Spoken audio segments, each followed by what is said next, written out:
Que a paz de Jesus esteja sobre a sua vida essa noite, amém?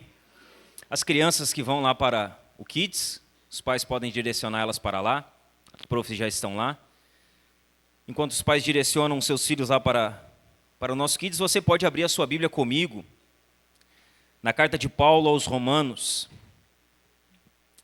Romanos, no capítulo 1, nós vamos ler os versos 14, 15, 16 e 17. Para você que nos visita, temos bastante visitantes essa noite, né? Tarde e noite. Seja bem-vindo, que você possa se sentir bem e que a palavra do Senhor possa falar ao seu coração essa noite também, amém? Romanos, no capítulo 1, os versos 14, 15, 16 e 17. Nós vamos pregar um sermão em Romanos aqui, mas a nossa ideia é, ali na frente, expor a carta de Romanos, ela de ponta a ponta, os 16 capítulos. É um livro muito importante, dentro da igreja, dentro do entendimento do Evangelho, com verdades profundas, que vale a pena nós gastarmos aí pelo menos uns 6 meses, né, trabalhando dentro dele, porque ele é um livro bem extenso. Hoje nós vamos dar uma passada aqui, vamos tratar um pouco do Evangelho. O tema do nosso sermão dessa noite é a necessidade, o poder e a eficácia do Evangelho. Romanos, no capítulo 1, os versos 14 a 17. Se você não tiver Bíblia, os irmãos vão projetar o texto aqui para você. Depois que nós fizermos a leitura, nós vamos orar.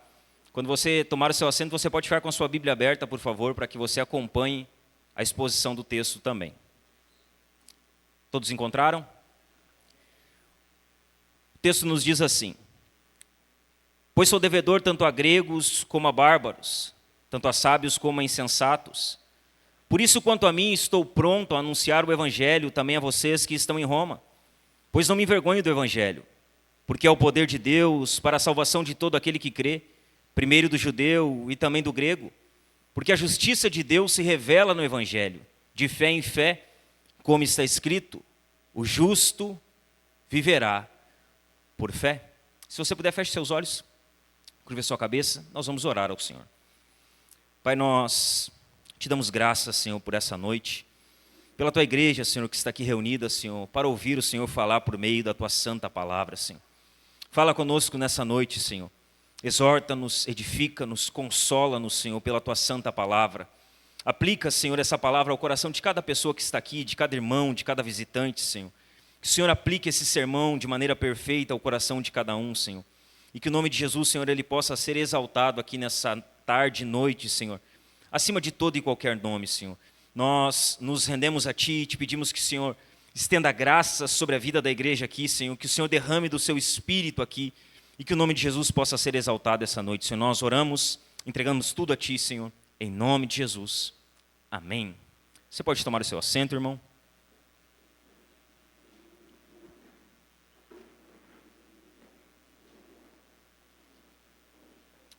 Louvado é o nome do Senhor.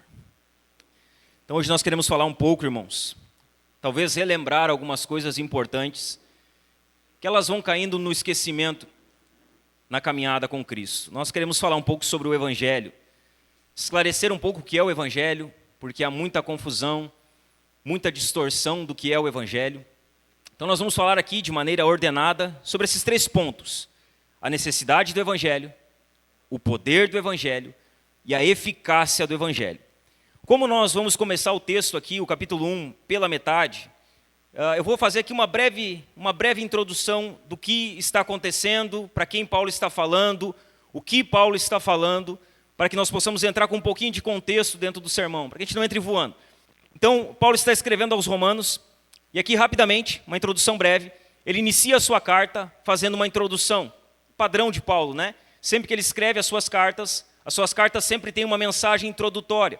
Então, dos versos 1 e 2 ali, se você for ler, nós não vamos ler, só vou recapitular aqui. Paulo ele faz uma saudação. Ele escreve aos Romanos, iniciando com uma saudação. Dos versos 3 a 4, Paulo ele apresenta o conteúdo do Evangelho. Ele vai falar a respeito de quem ele está falando, o que significa o Evangelho que ele está pregando. No verso 5, Paulo ele vai deixar clara a sua missão como apóstolo. Qual que é o seu propósito? O que ele foi chamado para fazer. Nos versos 6 e 7, Paulo ele vai mostrar para os romanos que eles estavam inclusos no plano de Deus. Ou seja, que aquilo que Deus desejava fazer incluía aqueles irmãos para os quais ele estava escrevendo e que ele desejava estar com eles. Quando nós olhamos para o verso 8, Paulo ele vai agradecer a fé daqueles irmãos. Os versos 9 e 10, Paulo ele vai demonstrar o amor que ele tinha por meio daqueles irmãos. Ele diz que estava orando por eles e que orava por eles continuamente. Nos versos 11 e 12, Paulo ele vai dizer que estava desejoso de ir até lá, para comunicar dons espirituais, para comunicar o evangelho a eles, para ter comunhão com eles. Ele deixa claro que aquele era um desejo antigo, ou seja, que há muito tempo ele queria ir a Roma, mas ele não pôde ir. Ele foi impedido de ir até lá por conta da providência divina, como nós vamos ver aqui dentro do sermão de uma maneira mais específica. Depois de expor a identidade do evangelho, sua missão, seu amor pela igreja, o seu desejo de frutificar entre todas as nações, Paulo ele vai começar a falar do evangelho. Ele vai trazer algumas coisas muito importantes a respeito do evangelho. Coisas que nós, como igreja, como cristãos, muitas vezes sabemos, algumas vezes não sabemos, e algumas vezes sabemos e esquecemos. Deixamos de lado. Não damos a devida importância. Ele vai começar a tratar aqui a respeito do evangelho. E quando nós olhamos, irmãos, para os versos 16 e 17, esses são o centro da carta de Paulo aos Romanos. Ou seja, o que Paulo fala nos versos 16 e 17, no restante da carta, é como se Paulo comentasse, fizesse um comentário em cima dos versos 16 e 17. Romanos é tão importante, irmãos, que, por exemplo, Martim Lutero, quando ele se converte do catolicismo, os seus olhos são abertos para os erros da igreja católica, da qual ele fazia parte como monge, ele tem esse entendimento e a visão correta lendo a carta de Romanos. Quando nós olhamos, por exemplo, para Agostinho de Hipona, o testemunho dele é que ele ouviu e leu sobre Romanos e se converteu. Quando nós estudamos na história da igreja, a igreja como um todo sempre viu a carta de Romanos como talvez a principal carta do Novo Testamento. O principal livro. Para aqueles que estudam um pouquinho, Romanos é como se fosse a sistematização da doutrina. Paulo ele sistematiza doutrinas aqui.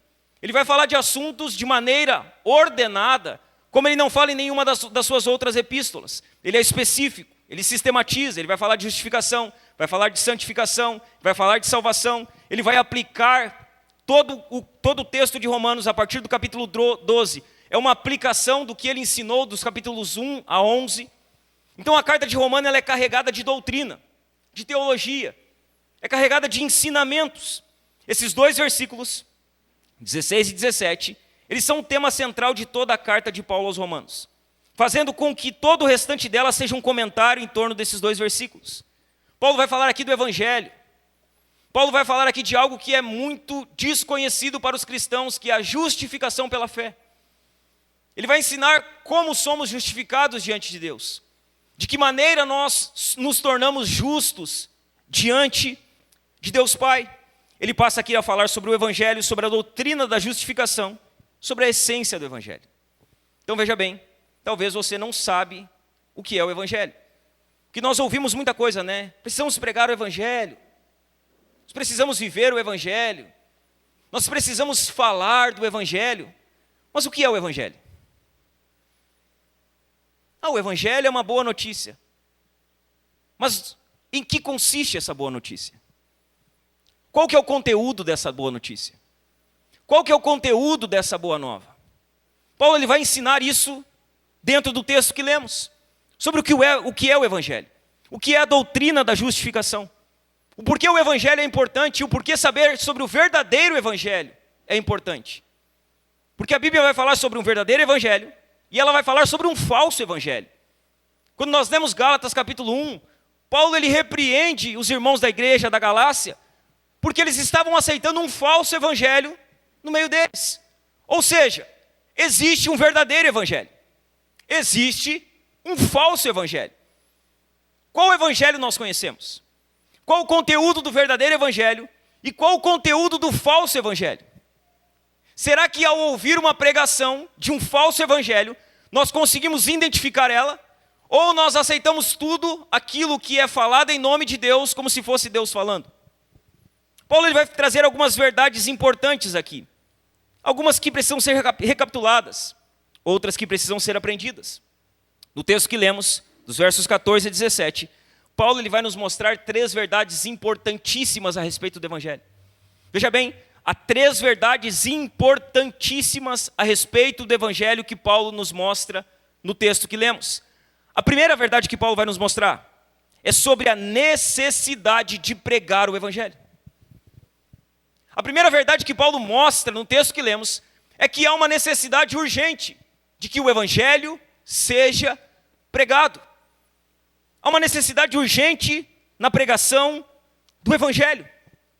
Paulo ele deixa claro aqui 3 atitudes que tinha em seu coração em relação ao Evangelho. Preste atenção. No verso 14, Paulo ele vai dizer assim: pois eu sou devedor, tanto a gregos como a bárbaros, tanto a sábios como a insensatos. Paulo ele se via como devedor. No verso 15, Paulo vai dizer assim: eu estou pronto. E no verso 16, Paulo vai dizer: eu não me envergonho do Evangelho. Então Paulo olha para o Evangelho, ele analisa o Evangelho, e dentro do coração de Paulo ele tinha 3 certezas. Ele era um devedor, a primeira certeza que ele tinha. A segunda certeza, ele estava pronto para pregar o Evangelho. A terceira certeza que ele tinha, ele não se envergonhava do Evangelho. Paulo ele não tinha vergonha, ele estava pronto, ele se via como devedor, ele sabia que era devedor, ele sabia disso. Ele sabia que era devedor, estava sempre pronto para pregar o Evangelho, e ele não tinha vergonha do Evangelho. Essa era a maneira que Paulo ele via o Evangelho. A maneira como Paulo se via diante do Evangelho nos ensina 3 grandes lições. Há uma necessidade urgente da pregação do Evangelho. Paulo se via como devedor, ele estava pronto, e ele não tinha vergonha do Evangelho. E essas 3 lições de Paulo, a maneira como Paulo ele vê o Evangelho, nos ensinam 3 grandes verdades. A primeira delas, nós somos devedores. Todos nós que estamos aqui assentados essa noite, ouvindo a pregação do Evangelho, nós somos devedores a Deus. Deus foi gracioso conosco, Deus foi misericordioso conosco, Deus nos resgatou de uma vã maneira de viver. Nós somos devedores. No verso 14, voltando lá, Paulo diz: pois sou devedor, tanto a gregos como a bárbaros, tanto a sábios como a insensatos. Deus havia confiado o Evangelho a Paulo, irmãos. Paulo ele tinha uma missão. Ele havia recebido o Evangelho da parte de Deus, e ele deveria pregar esse Evangelho em Roma e aonde quer que ele fosse. Sabe como Paulo se via? Ele se via como um devedor, alguém em dívida com Deus. Eu estou em dívida com Deus, e não uma dívida para a salvação, uma dívida em relação àquilo que Deus ele fez por mim. Deus fez algo grande nas nossas vidas. Deus fez algo que ninguém jamais poderia ter feito por nós. Sabe qual a nossa condição diante de Deus? Nós somos devedores eternamente a Ele. Nós estamos em dívida com Ele. Paulo se via dessa maneira. Deus havia confiado o Evangelho a Paulo. Ele deveria pregar o Evangelho em Roma e no mundo inteiro. Paulo não poderia reter esse tesouro que é o Evangelho. Veja bem, sabe o que nós possuímos? Nós possuímos um tesouro em vaso de barro. Nós temos o Evangelho em nossas mãos. Assim como Paulo tinha um tesouro e tinha uma missão que era proclamar o Evangelho, e ele proclamava o Evangelho porque se via como devedor a Deus, assim somos nós, meus irmãos. Nós temos um tesouro que é o Evangelho. Nós somos devedores para com Deus. Nós temos uma missão. E a nossa missão é proclamar esse Evangelho. Paulo não poderia reter essa mensagem. Ele deveria pregar, irmãos, o Evangelho com fidelidade. Deus nos confiou a sua palavra, meus irmãos.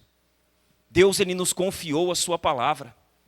Deus ele nos deu a sua palavra. Nós temos em posse um tesouro que deve ser proclamado a todas as pessoas. Nós temos uma mensagem, carregamos uma mensagem que pode transformar a vida das pessoas. Nós não podemos sonegar o Evangelho a ninguém. Nós precisamos proclamar essa mensagem. A boa notícia deve ser repartida, e é a nossa obrigação. É a nossa dívida para com Deus que nos salvou por intermédio desse Evangelho. Esse Evangelho nos salvou. Essa mensagem mudou as nossas vidas. E agora nós estamos em dívida para com Deus. Nós precisamos pregar essa mensagem. Nós precisamos anunciar essa boa notícia. Nós precisamos proclamar que Jesus Cristo salva, que a obra de Jesus na cruz é uma obra completa. Pregar o evangelho em todo mundo não é uma escolha que fazemos. Você não escolhe fazer isso. Não é uma opção que você tem, não é uma opção que eu tenho, não é uma opção que nenhum crente tem. É um dever diante do Senhor. É um dever que temos diante do Senhor. É uma obrigação. É um dever sagrado. É uma missão que recebemos de Deus. Não fazemos uma escolha, não temos uma opção, nós temos uma obrigação. Esse evangelho que nos alcançou deve alcançar outras pessoas por nosso intermédio. Sabe quando nós vamos fazer isso? Quando nós nos enxergarmos como devedores. A segunda verdade que Paulo ele nos ensina aqui, da maneira como ele se via diante do evangelho, é que nós precisamos estar prontos para pregar. Nós precisamos estar preparados. Olha o que Paulo diz no verso 15. Por isso, quanto a mim, estou pronto. Ele vai dizer assim, por isso, quanto a mim, eu estou pronto a anunciar o evangelho também a vocês que estão em Roma. Como Paulo estava? Ele estava pronto, preparado. Paulo não estava despreparado. Paulo ele não precisava de uma semana para preparar uma mensagem. Paulo ele não precisava de um esboço. Ele estava pronto. Sabe como nós devemos estar? Sabe como nós devemos responder ao evangelho? Nós precisamos estar prontos para pregar o evangelho. Paulo estava pronto para pregar o evangelho em Roma, irmãos. Havia uma demora, Paulo não tinha conseguido chegar lá ainda. Foi um dos poucos lugares que Paulo não foi presencialmente. Paulo está escrevendo para aquela igreja porque ele não conseguiu ir lá. Ele não conseguiu visitar aqueles irmãos. Quando nós olhamos para o contexto ali, Paulo diz que gostaria de ir até eles, para compartilhar dons, para ter comunhão. Mas mesmo não tendo a oportunidade de ir, Paulo ele deixa claro que ele estava pronto para ir. Ele estava preparado para pregar o evangelho. Havia ali uma demora para ele ir até Roma. Mas essa demora não era motivada pela falta de vontade de Paulo. Era providência divina. Era Deus não permitindo que ele fosse. Não era falta de desejo de Paulo. Não era falta de vontade de Paulo, nem falta de preparação. Era apenas Deus em sua providência impedindo Paulo de ir.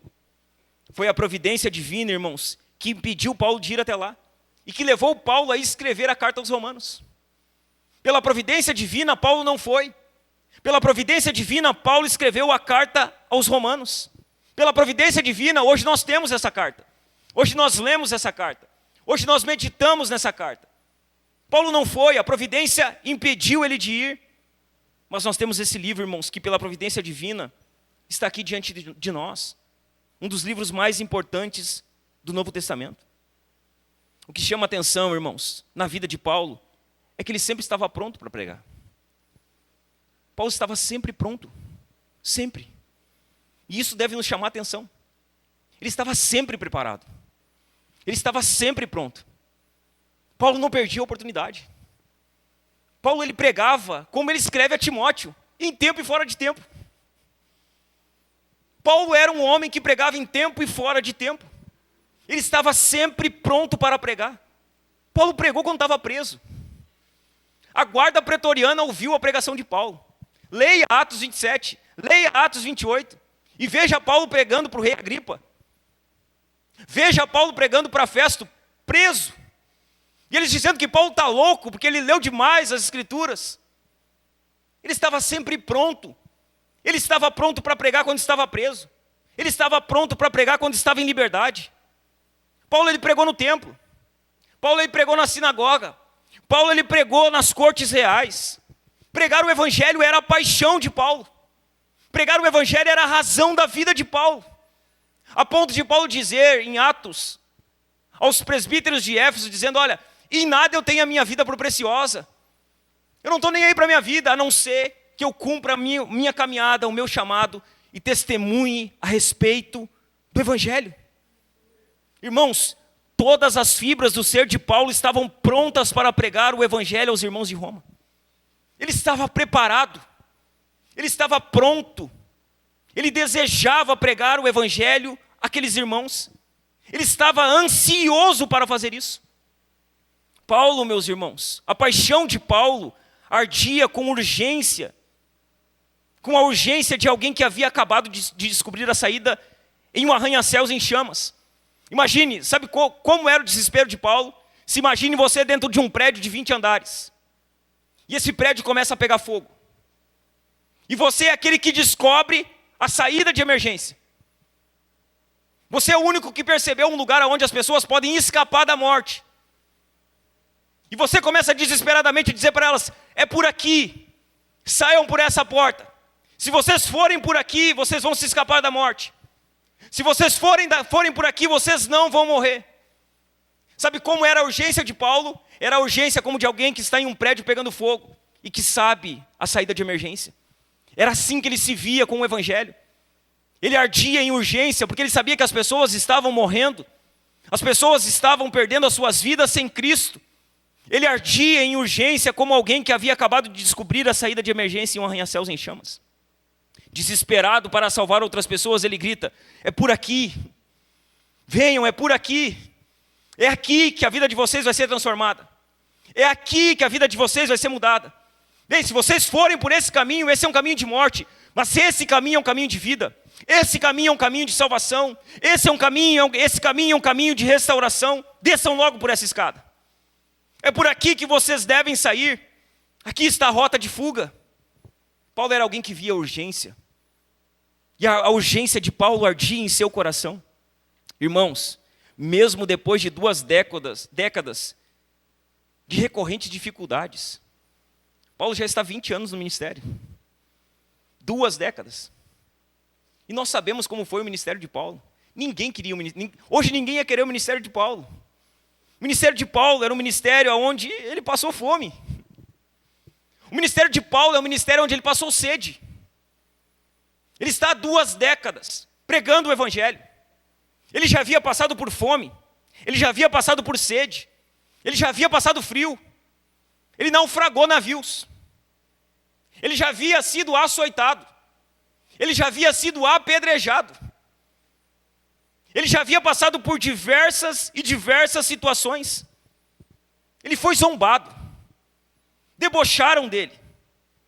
E mesmo, irmãos, mesmo depois de todo o seu sucesso, de todo o seu trabalho, ao ver o império lotado de comunidades crescentes, ele está vendo, olha, 20 anos.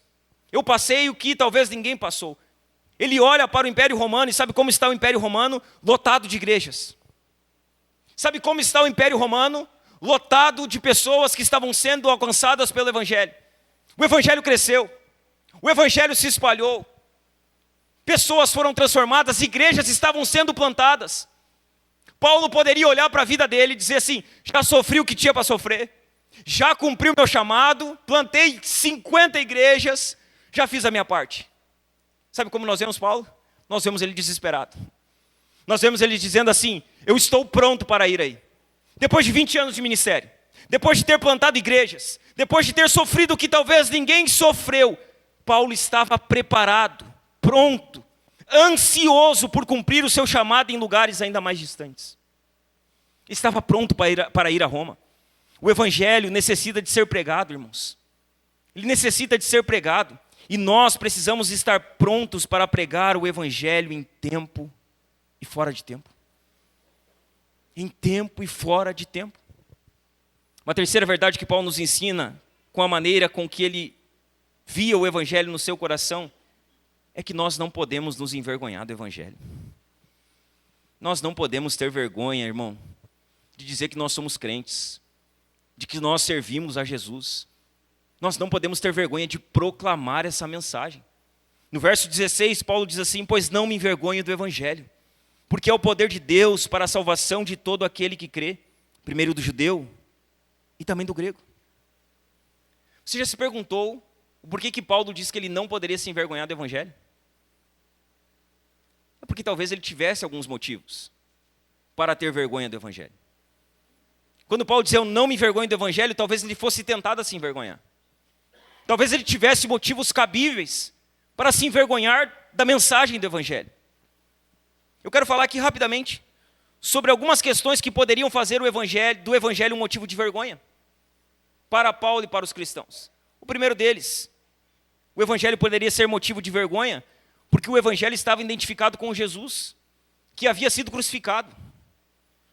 O evangelho está sempre ligado intimamente a Cristo e a sua obra na cruz.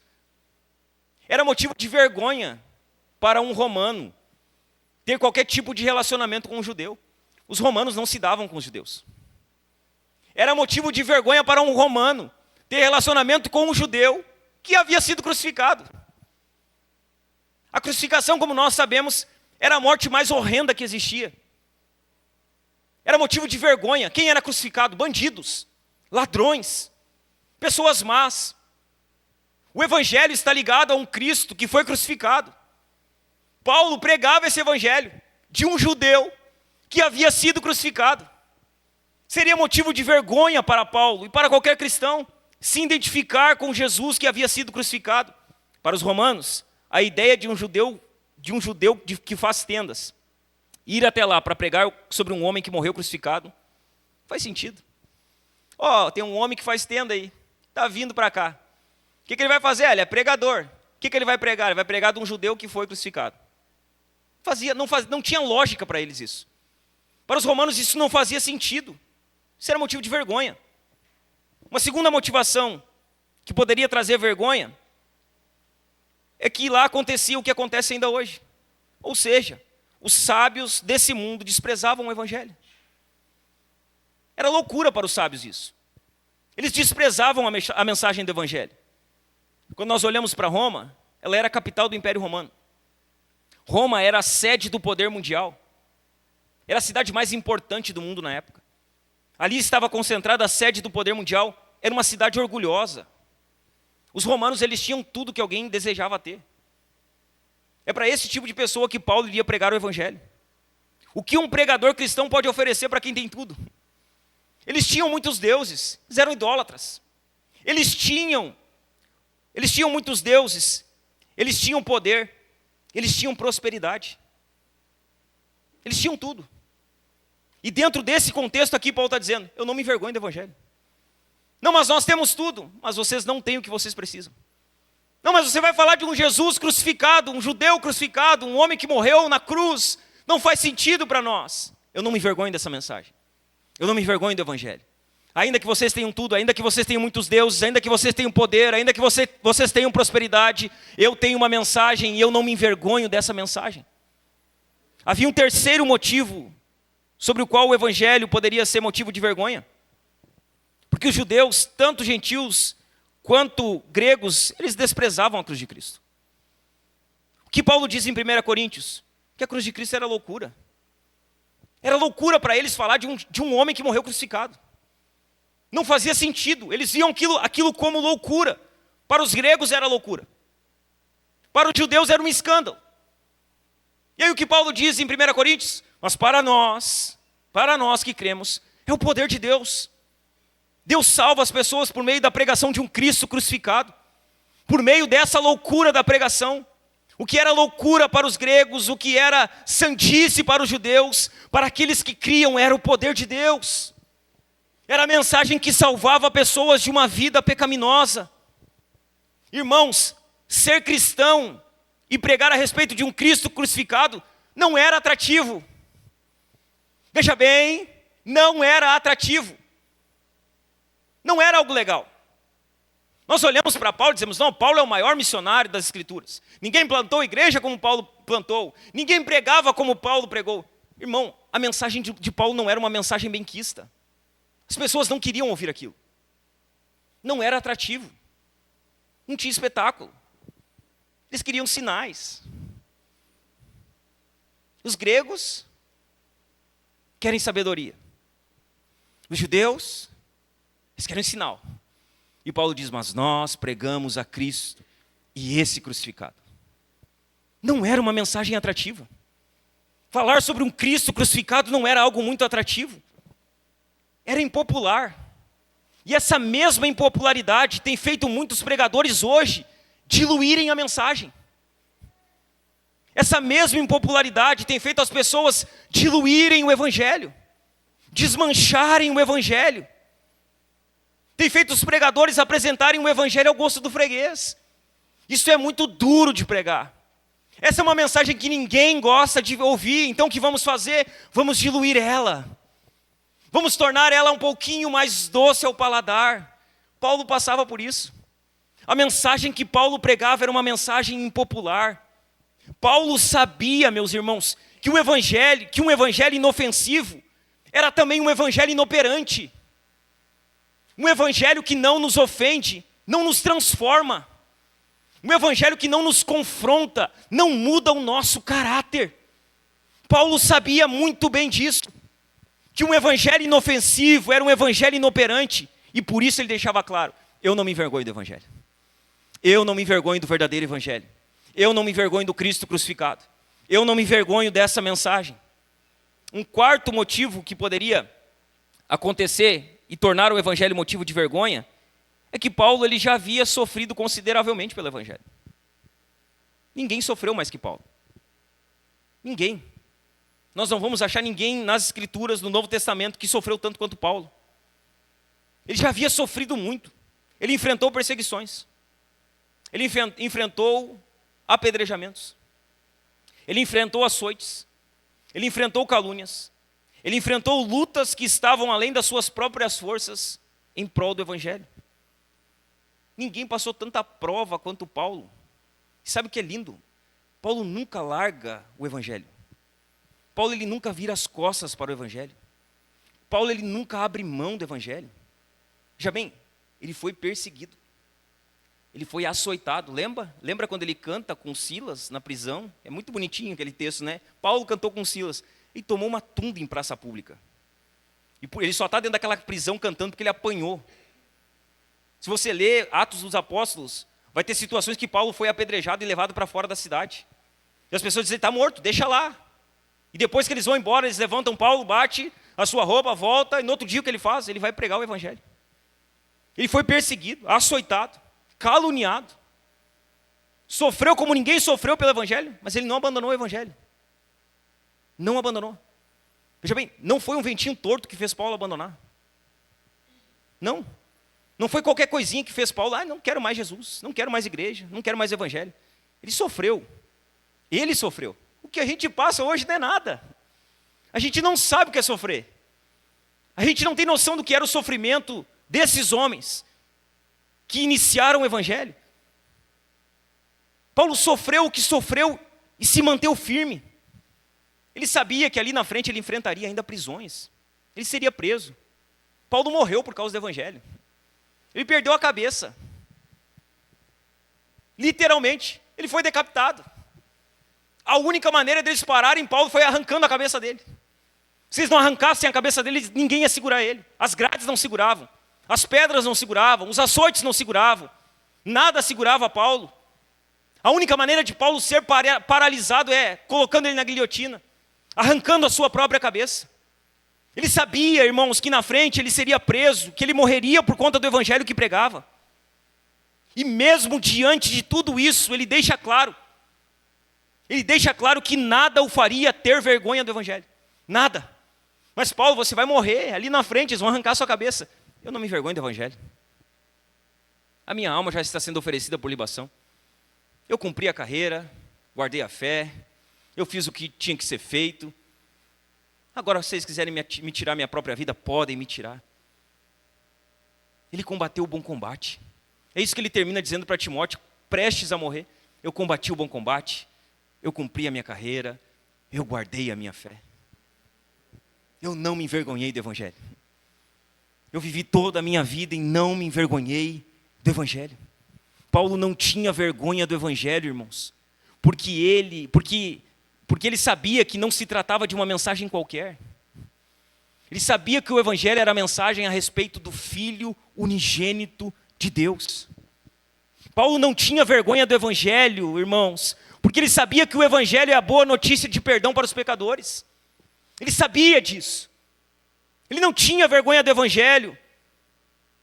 Ele não tinha vergonha do evangelho, irmãos. Do evangelho, Paulo não tinha vergonha do evangelho, porque ele sabia que o evangelho era o evangelho do Deus onipotente. E se o evangelho era o evangelho do Deus onipotente, ele sabia que o evangelho também era onipotente, todo-poderoso, que nada poderia fazer o evangelho parar ou retroceder. Paulo sabia, irmãos, e não tinha vergonha do evangelho, porque sabia que não há nenhum poder na terra que possa salvar o homem, a não ser o poder do evangelho. Olhe para mim, nada pode salvar o ser humano a não ser o evangelho. Não há outra forma de salvação, não há outro método de salvação, é apenas o evangelho. Paulo sabia disso. E porque ele sabia disso, ele não tinha vergonha do evangelho. Paulo não tinha vergonha do evangelho, porque sabia que por meio do evangelho, Deus alcança a todos, sem acepção, mas não a todos sem exceção. Ele sabia disso. Que o evangelho era a maneira de Deus alcançar a todos, tribos, línguas, raças, nações, sem acepção de pessoas, homens, mulheres, jovens, adultos, ricos, pobres, doutores e analfabetos, brancos, pretos, pardos. O evangelho é o poder de Deus para alcançar a todos os tipos de pessoas, sem acepção, mas não sem exceção. Ele sabia disso. Paulo não tinha vergonha do evangelho, porque sabia que era necessário que o evangelho fosse pregado. E por isso ele não se envergonhava. Ele sabia que era devedor. Ele estava pronto para pregar o evangelho. Ele não tinha vergonha do evangelho. Mas eu pergunto para você, meu irmão, que está aqui essa noite ouvindo essa mensagem, ouvindo esse sermão, você entende a necessidade urgente da pregação do evangelho de forma prática? Você entende isso? Que há uma necessidade urgente de se pregar o evangelho? Eu não estou perguntando se você sabe isso no seu intelecto. Porque se eu perguntar para você, você vai dizer para mim que sim. Você vai citar Mateus 28, dizendo que devemos ir a todo mundo, pregar o evangelho a toda criatura, que devemos ensinar a guardar todas as coisas, que devemos batizar em nome do Pai, do Filho e do Espírito Santo. Eu não estou perguntando se você sabe isso intelectualmente. Você entende essa necessidade urgente na prática? De maneira prática, na sua vida, na forma como você vive. Você se vê como alguém em dívida com Deus, por meio do evangelho que lhe alcançou? Você olha para a sua vida e diz: eu sou devedor a Deus. Eu preciso pregar o evangelho, eu preciso servir a Deus. Olha o que Deus fez na minha vida. Olha o lugar de onde Deus me tirou. Olha a obra que Ele fez na minha vida. Eu sou devedor eternamente a Ele. Você se vê como um devedor? Como alguém que está em dívida para com Deus? Você tem estado pronto para pregar o evangelho em tempo e fora de tempo? Você pode dizer, como Paulo disse para os romanos: eu estou pronto. Estou preparado. Eu só estou esperando abrir uma porta para que eu vá. Você está preparado para pregar o evangelho? Em tempo e fora de tempo? Você tem alguma vergonha do evangelho, irmão? Você tem alguma coisa que te envergonha do evangelho? Que você fica com vergonha de falar? Com vergonha de pregar? Você tem vergonha do evangelho? De pregar o evangelho? Você pensa: mas se eu falar, o que as pessoas vão pensar? Se você pensa nisso, você tem vergonha do evangelho. Não, mas se eu falar de Jesus aqui, o que as pessoas vão dizer? Se você pensa dessa maneira, você é alguém que tem vergonha da mensagem do evangelho. Mas é que esse não é o lugar adequado para mim pregar o evangelho. Vergonha do evangelho. Você tem vergonha. Você só está usando uma palavra bonita para não dizer que você tem vergonha de falar do Cristo que salvou você. É que não é o lugar adequado, né, pastor? É que eu não quero ser o crente chato. Vergonha do evangelho. É que afinal de contas, né, a gente não pode ser aquele crente chato. Quem disse? Que Bíblia você está lendo? Os crentes da Bíblia eram crentes chatos. Eles eram tão chatos que eles morriam por causa daquilo. Tu acha que alguém morria porque não incomodava? Como os cristãos, eles são conhecidos como aqueles que estavam transtornando a terra. Não, tu vê, né, pastor, é que eu não posso ser o crente chato, né? As pessoas não vão gostar. Vergonha. Você tem vergonha se você pensa assim. Isso é só um motivinho que você está dando para não falar de Jesus onde você está. Eu não posso ser o crente chato, né? Não posso, esse não é um lugar adequado. Não é o lugar propício. É que cada pessoa tem o seu espaço. Cada pessoa tem o seu limite, né? O meu limite é até aqui, eu tenho que respeitar o limite das pessoas. O macumbeiro não respeita o limite do crente. Ele fala da fé dele onde ele tem que falar. Aqueles que creem em Allan Kardec, eles não respeitam o limite do crente. Eles falam do espiritismo onde eles têm que falar. Não, mas o crente moderno ficou polido. Ele ficou social. Não, eu não posso falar. Não, se eu falar, o que as pessoas vão pensar de mim? Vergonha do evangelho. Isso é vergonha. Se você não tem coragem de abrir a sua boca e de falar de Cristo onde você está, você tem vergonha do Cristo que salvou você. Talvez a primeira coisa que você precisa fazer aqui essa noite é se arrepender. Você está pecando contra o Senhor. Você não está honrando o sangue que foi derramado para a remissão dos seus pecados. Você não está glorificando a Deus. Mas o que as pessoas vão pensar, que dane-se o que as pessoas vão pensar, irmãos. Ah, mas o que as pessoas vão achar? Que dane-se o que elas vão achar, irmãos. Não, Paulo não pensava no que as pessoas iam pensar dele. Paulo não ficava dizendo assim, ai, será que Festo vai achar de mim se eu falar de Jesus? Ele começa a dizer, eu tive uma visão a caminho de Damasco. O Senhor Jesus se revelou a mim. Paulo ele não fechava os seus lábios. Sabe como eles chamam Paulo no Areópago? De tagarela. Esse tagarela aqui está querendo incutir a fé dele em nós. Paulo não fechava os seus lábios. Que dane-se o que as pessoas vão pensar de nós, irmãos. Que dane-se o que as pessoas vão achar de nós. Ah, mas e a fé? Eu tenho que respeitar a fé deles. Não, irmãos, nós não vamos ser mal educados ao pregar o evangelho, irmãos. Nós não vamos ser deselegantes. Nós estamos carregando a mensagem que pode transformar a vida dessas pessoas. Você pode estar olhando pessoas caminhando para o inferno, assistindo elas indo à condenação eterna e dizendo assim, não, eu prefiro que ela vá para o inferno, eu não vou ser inconveniente para com ela. Nós precisamos pregar essa mensagem. Nós precisamos anunciar as boas novas. Nós não podemos nos envergonhar do evangelho. Veja bem, não se envergonhe do evangelho. E por favor me ajude, não seja uma vergonha para o evangelho. Não se envergonhe do evangelho, mas não seja também uma vergonha para o evangelho. Pregue o evangelho, em tempo e fora de tempo. Uma segunda verdade que Paulo nos ensina aqui, a respeito do evangelho, é sobre o falso e o verdadeiro evangelho. Veja bem, há um falso evangelho e há um verdadeiro evangelho. No verso 16 Paulo diz, vamos repetir aqui, pois não me envergonho do evangelho, porque é o poder de Deus para a salvação de todo aquele que crê, primeiro do judeu e também do grego. Veja bem, para que a gente entenda o verdadeiro evangelho, primeiro a gente tem que saber identificar o falso evangelho. Há um falso evangelho. E o falso evangelho ele precisa ser identificado. Nós precisamos saber fazer a distinção sobre o falso evangelho que é pregado em várias partes do mundo e o verdadeiro evangelho que é o poder de Deus. Vamos lá? 3 vertentes do falso evangelho que é pregado hoje. 3 vertentes. Você vai se identificar rapidinho, vou dar nome aos bois aqui. 3 vertentes do falso evangelho. A primeira vertente do falso evangelho, o evangelho da prosperidade. Essa é a mais forte de todas hoje. O evangelho da prosperidade é um falso evangelho. É falso. Esse evangelho não é o evangelho das Escrituras. O evangelho da prosperidade não é o evangelho que é o poder de Deus para a salvação de todo aquele que crê.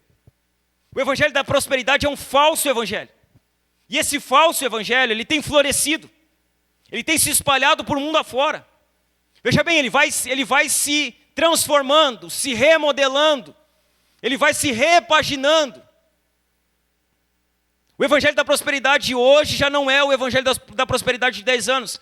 Ele pegou, ele deu uma repaginada, ele ficou mais coach.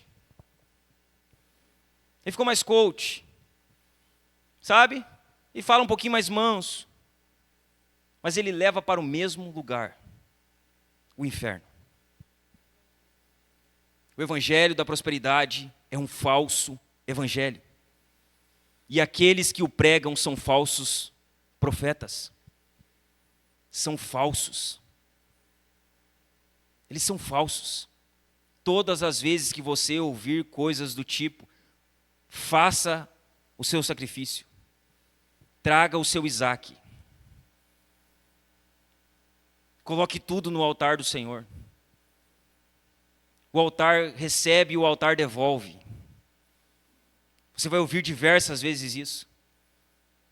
O evangelho da prosperidade ele é conhecido, muito conhecido no Brasil. É um evangelho falso, pregado por falsos mestres e falsos profetas.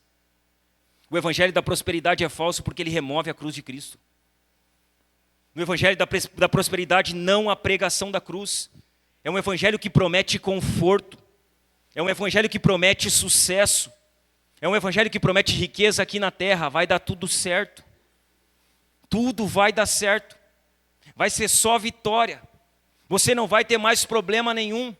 Se você der 100, Deus vai dar 1000 para você. Se você colocar tudo, Deus vai fazer você próspero na terra. Deus não te fez para ser cauda, Ele te fez para ser cabeça. Deus, Ele te fez para que você seja muito próspero nessa terra. É um evangelho que prega conforto terreno, prosperidade terrena, vida boa na terra, mas que não fala do céu, não fala da cruz, não fala de arrependimento, não fala de pecado. Ele é falso. É falso porque remove a cruz de Cristo. Sabe por que ele é falso? Porque ele faz de Deus um serviçal dos seres humanos. Ou seja, Deus tem que dar. E se Deus não dá, você tem que decretar. Você tem que determinar. Então vai lá no carro e toma posse. E diz, eu determino que essa BMW vai ser minha. Eu determino, Deus. Heresia. Falso evangelho. Eu declaro que isso vai acontecer. Olha, Deus, eu declaro que o Senhor vai fazer isso aqui. Eu profetizo. Eu determino. Falso evangelho.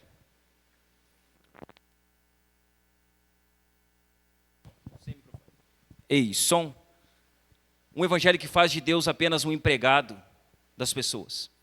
Que faz de Deus um serviçal dos homens. Ele é falso, irmãos, porque coloca os homens no centro. Ele é antropocêntrico. O evangelho da prosperidade é falso, mas é popular. Ele é popular, irmãos. As igrejas do evangelho da prosperidade estão cheias. Eu cito elas para você aqui. Universal, lotada. Igreja da Graça, lotada. Elas estão lotadas, cheias de pessoas, pregando um falso evangelho. Pastor, não pode falar, é antiético. Não é. É bíblico. A Bíblia manda nós repreendermos os falsos mestres e os falsos profetas. É um falso evangelho. Ele é popular, irmãos. Essas igrejas estão cheias, mas veja bem, a popularidade não torna esse evangelho o verdadeiro evangelho. A popularidade não faz essas igrejas verdadeiras igrejas. Não faz. Esse evangelho atrai multidões, mas não salva. Não salva, meus irmãos. Esse falso evangelho tem enganado pastores. Esse falso evangelho tem atraído pessoas avarentas. Pessoas que querem muito dinheiro. Então elas acreditam que se elas derem 1000, Deus vai dar 10.000 para ela. Mentira para você, irmão. Mentiram. É mentira. Deus nunca prometeu isso. Deus nunca falou essas coisas. Mas os avarentos, eles gostam disso. Esse falso evangelho tem afastado as pessoas de Deus. Tem levado elas para outros caminhos. O evangelho da prosperidade é uma vertente de um falso evangelho que é pregado hoje. Uma segunda vertente de falso evangelho é o evangelho firmado em milagres e prodígios. Veja bem, vamos deixar algo claro aqui. Nós acreditamos que Deus ainda faz milagres. Nós acreditamos que Deus ainda opera seus prodígios. Nós cremos nisso. Afinal de contas, Deus é o mesmo ontem, hoje e será para sempre. Ele continua fazendo o que sempre fez e Ele continuará fazendo o que sempre fez em toda a história. Porém, o evangelho não é constituído apenas de milagres. Não é. Ainda que os milagres abram as portas para o evangelho, os milagres não são o evangelho. O máximo que o milagre pode fazer é conduzir e abrir a oportunidade para que o evangelho seja pregado. Mas milagre não é evangelho. Milagre não é evangelho. Nas escrituras, as 3 gerações que mais viram milagres foram as mais incrédulas. As 3 gerações que mais viram o poder de Deus eram incrédulas. A geração de Moisés, ninguém viu o que eles viram, incrédulos. Morreu um monte no deserto. A geração de Elias, ninguém viu o que Elias fez e ninguém testemunhou tudo aquilo que Elias fez como as pessoas daquele tempo. Eles eram incrédulos, serviram a Baal, serviam a outros deuses. Quando nós olhamos para o Novo Testamento, ninguém viu o que os apóstolos fizeram, como aquele povo. E a maioria deles era incrédulo, não cria no evangelho, perseguia os cristãos, aliás. A geração de Moisés, de Elias e dos apóstolos foram as que mais viram prodígios e também as que mais se renderam à incredulidade. O milagre, meus irmãos, ele não é poderoso o bastante para fazer aquilo que somente o Espírito Santo pode fazer, que é converter um coração. Um milagre não converte um coração. Ele pode abrir uma oportunidade, mas converter o coração de uma pessoa somente o Espírito de Deus pode fazer. Existe esse evangelho dos milagres, dos prodígios. As pessoas estão pingando de igreja em igreja porque elas querem ver prodígios, elas querem ouvir maravilhas, elas querem ver maravilhas, elas querem ver coisas sobrenaturais acontecerem. Então elas estão correndo atrás dessas coisas, mas elas não sabem o que é o evangelho ainda. Um falso evangelho. Uma terceira vertente de um falso evangelho é o evangelho do descompromisso com Cristo. E esse talvez é o mais perigoso. O evangelho do descompromisso, ele é o mais sutil de todos e o mais perigoso de todos. Por quê? Porque esse evangelho, as pessoas que creem nesse evangelho, elas professam Cristo com os seus lábios. As pessoas que creem nesse evangelho, elas estão dentro das igrejas. As pessoas que creem nesse evangelho, elas não mudaram a sua vida. Elas são crentes nominais. Elas estão nos cultos. Elas estão nos eventos e nos trabalhos da igreja, mas as suas vidas continuam as mesmas. Elas não têm sede de Deus. Elas não têm prazer na palavra de Deus. Elas não se alegram na oração. Elas não choram por seus pecados. Elas não se alegram em estar na casa de Deus. Elas professam Cristo com os seus lábios, mas elas amam o mundo. Elas amam as coisas que há no mundo. Elas são amigas do mundo. Elas estão conformadas com o mundo. Elas estão descompromissadas com o senhorio de Cristo. E aqui, irmãos, aqui a culpa é dupla. Aqui, por vezes, a culpa é de quem prega o evangelho. Mas a culpa aqui também recai sobre aqueles que ouvem o evangelho. Sobre aqueles que escutam o evangelho, mas que criaram um Jesus customizado. Veja bem, boa parte dos crentes criou um Jesus na sua cabeça. E a maior prova disso é que eles dizem assim: o Jesus que eu conheço não faz isso. Ou, o meu Jesus não faz essas coisas. Um Jesus customizado. A pergunta que sempre fica para nós não é se o meu Jesus faz isso ou aquilo. É se o nosso Jesus é o Jesus da Bíblia. É se o nosso Jesus é o Jesus das Escrituras. É se o nosso Jesus é o Jesus da Palavra de Deus. Será que nós conhecemos o Jesus dos Evangelhos? Será que nós conhecemos o Jesus do Novo Testamento? Ou será que nós criamos um Jesus customizado? Um Jesus da nossa cabeça, que faz aquilo que nós pensamos que ele pode fazer e que não faz aquilo que nós achamos que ele não pode fazer. Crentes descompromissados, eles entram para o Evangelho, mas o Evangelho nunca entrou no coração deles. O Evangelho nunca entrou na vida deles. Em algumas vezes, porque eles nunca ouviram o verdadeiro Evangelho. Porque eles nunca ouviram a mensagem de salvação. Mas em outras vezes, porque eles fecham seus ouvidos quando o Evangelho está sendo pregado. Eles dizem: não, isso aqui eu não quero ouvir. Esse tipo de sermão, não, esse aqui para mim não serve. Não é a mensagem que eu estou procurando. Não é o tipo de pastor, de pregador e de igreja que eu quero. Não, isso aqui não. Meus ouvidos estão tapados para esse evangelho. O evangelho do descompromisso. Diante dessas três vertentes de um falso evangelho, irmãos, nós precisamos saber identificar o verdadeiro evangelho. O evangelho da prosperidade é um falso evangelho. O evangelho firmado em prodígios e milagres é um falso evangelho. O evangelho do descompromisso com o senhorio de Cristo é um falso evangelho. Mas há um verdadeiro evangelho. A palavra de Deus nos mostra o verdadeiro evangelho. E Paulo deixa claro aqui para nós, no versículo 16, 3 marcas distintas do verdadeiro evangelho. Como nós podemos identificar o verdadeiro evangelho? Quais as marcas do verdadeiro evangelho? A primeira delas, o verdadeiro evangelho, ele tem um poder irresistível. A marca distintiva do verdadeiro evangelho é que ele tem um poder irresistível. Ninguém pode resistir ao poder do evangelho. Paulo diz no verso 16: pois não me envergonho do evangelho, porque é o poder de Deus para a salvação de todo aquele que crê. O Evangelho é o poder de Deus. É o poder, irmãos, do Deus onipotente, do Deus todo-poderoso. É o poder do Deus onipotente operando para a salvação dos pecadores. Deus é onipotente, ou seja, Ele é todo-poderoso. Ele pode todas as coisas. Ninguém é capaz de resistir ao poder de Deus, amém? Você crê nisso? Ninguém é capaz de resistir ao poder de Deus. Ou alguém aqui pensa que é possível resistir a Deus? Não, eu posso resistir a Deus, porque eu posso usar o meu livre-arbítrio. Será? Não, porque afinal de contas Deus me deu livre-arbítrio. Então se Deus quiser fazer, mas eu não quiser deixar, então eu sou mais forte que Deus. Se Deus quer fazer algo, e Ele não pode fazer algo, há duas opções.